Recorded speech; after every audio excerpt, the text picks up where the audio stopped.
Assalamualaikum warahmatullahi wabarakatuh. Bertemu lagi dengan saya Anis Masrono. Di video sebelumnya saya sudah membahas tentang tajuk entry. Dan di video kali ini saya akan membahas tentang klasifikasi bahan pustaka. Selamat menonton. Oke teman-teman, di video ketiga kali ini saya akan membahas tentang klasifikasi bahan pustaka.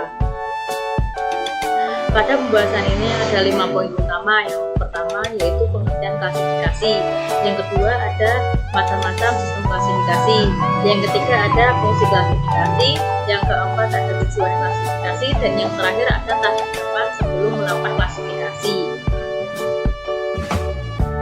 Pengertian klasifikasi. Klasifikasi berasal dari kata Latin classes atau proses pengelompokan, artinya pengumpulan benda atau entitas yang sama serta memisahkan benda atau entitas yang tidak sama. Klasifikasi yang diterapkan di pusat informasi dan perpustakaan adalah penyusunan sistematik terhadap buku atau bahan pustaka lain atau katalog atau entry index berdasarkan subjek dengan cara yang paling berguna bagi mereka yang membaca atau mencari informasi. Macam-macam klasifikasi ada 3. Pertama, klasifikasi artifisial. Klasifikasi artifisial adalah pengelompokan bahan pustaka berdasarkan ciri-ciri dan sifat lainnya. Yang kedua ada klasifikasi utility, yaitu pengelompokan bahan pustaka dibedakan berdasarkan kegunaan dan jenisnya. Yang ketiga ada klasifikasi fundamental, yaitu pengelompokan bahan pustaka berdasarkan ciri subjek.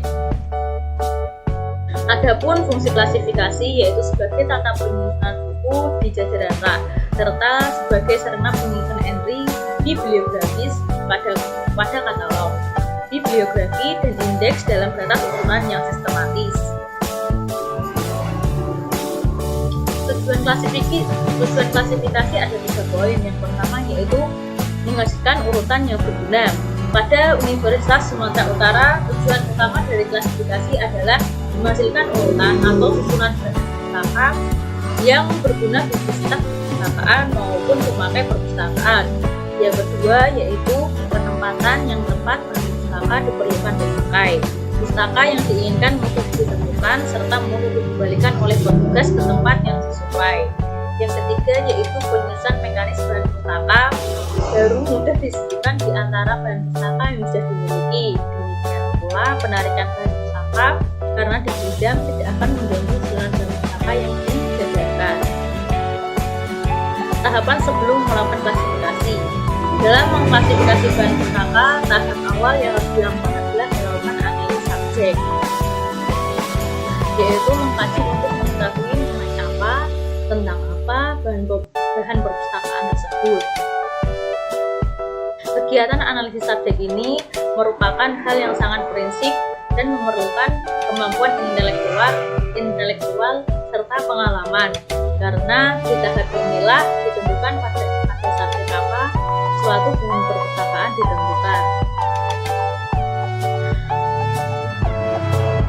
3 macam konsep. Yang pertama, konsep disiplin ilmu. Istilah yang digunakan untuk satu bidang pengetahuan yang meliputi subjek bahan pustaka. Dalam analisis subjek, yang ditentukan pertama adalah disiplin ilmu atau bidang pengetahuan yang dicakup oleh bahan pustaka yang dianalisis subjek. Disiplin ilmu terdiri atas disiplin fundamental dan subdisiplin. Yang kedua ada fenomena, benda atau wujud yang mencapai objek kajian dari satu disiplin ilmu. Contohnya buku yang berjudul Psikologi Remaja. Psikologi merupakan konsep disiplin ilmu, dan sedangkan remaja adalah fenomena yang menjadi objek atau sasarannya. Yang ketiga yaitu bentuk. Bagaimana suatu objek disajikan? Ada 3 jenis bentuk. Pertama, bentuk fisik, bentuk penyajian, dan bentuk intelektual. Bentuk fisik sendiri terdiri dari mockup, periodical, video. Bentuk penyajian terdiri dari gambar, grafik, pictorial, dan bentuk intelektual terdiri dari sejarah dan filsafat. Ini subjek. Tajuk subjek adalah kata, istilah atau frase yang digunakan pada katalog atau daftar lain dalam perpustakaan untuk menyatakan topik dari suatu bahan perpustakaan, misalnya seperti agama, politik, informatik, ekonomi mikro, fisika, matematika, komputer, dan lain sebagainya. Pada jenis subjek ini ada 2 poin penting. Yang pertama tujuan dan fungsi, yang kedua ada jenis tajuk subjek. Ada pun tujuan dan fungsi.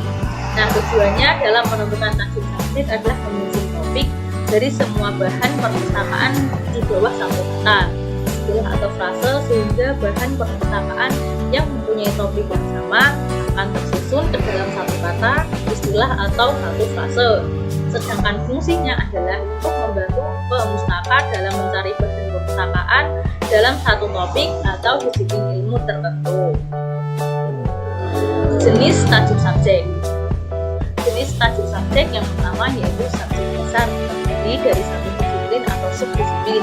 Misalnya bahan perpustakaan pengantar hukum seperti subjek dasar hukum, fenomena, urutan sindiran hukum.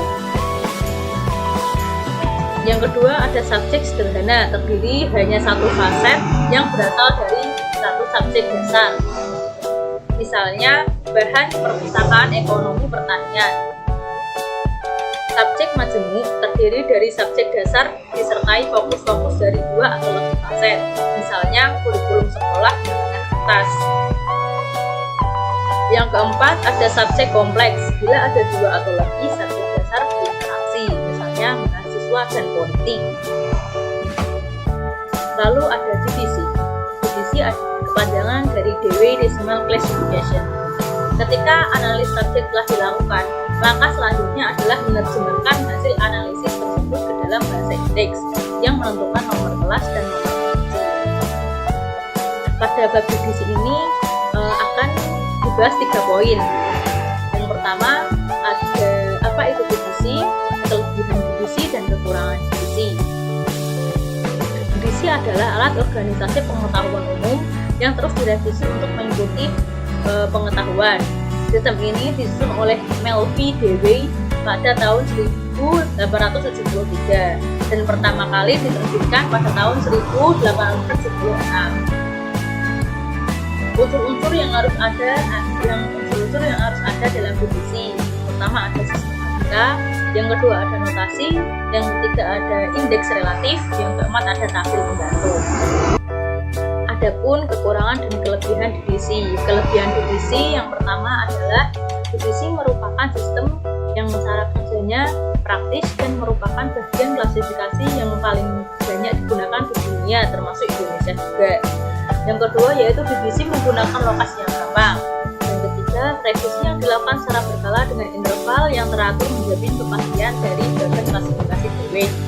Yang keempat yaitu notasi yang murni dengan angka Arab dan dikenal dengan universal. Yang kelima yaitu urutan secara numerik yang sekilas akan memudahkan kita untuk menempatkan buku yang ada di rak. Yang keenam ada sifat hierarkis notasi divisi mencerminkan hubungan antara nomor kelas. Yang ketujuh ada penggunaan notasi desimal yang memungkinkan keluasan dan divisi tanpa batas. Lalu yang terakhir ada notasi yang membantu pemakai untuk mengingat nomor kelas. Adapun kekurangan.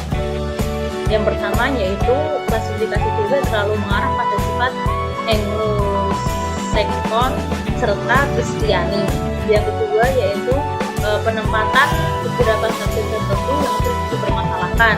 Yang ketiga ada basis 10 divisi membatasi kemampuan perluasan dengan sistem notasi, karena dari 10 divisi hanya 9 yang dapat diperluas untuk memberi tempat subjek yang bertingkat sama dengan hierarki. Yang keempat yaitu perluasan sebuah subjek dapat dilakukan dengan sistem desimal. Yang kelima ada relokasi sering menimbulkan masalah bagi pustakawan. Yang keenam yaitu laju pertumbuhan ilmu pengetahuan yang tidak sama sehingga struktur ilmu pengetahuan tidak balance. Terima kasih. Terima kasih teman-teman semua sudah menonton video pertama, kedua, dan ketiga saya tentang katalogisasi perpustakaan, tajuk entry, klasifikasi bahan pustaka, dan semoga bermanfaat untuk teman-teman semua. Wassalamualaikum warahmatullahi wabarakatuh. Bye-bye.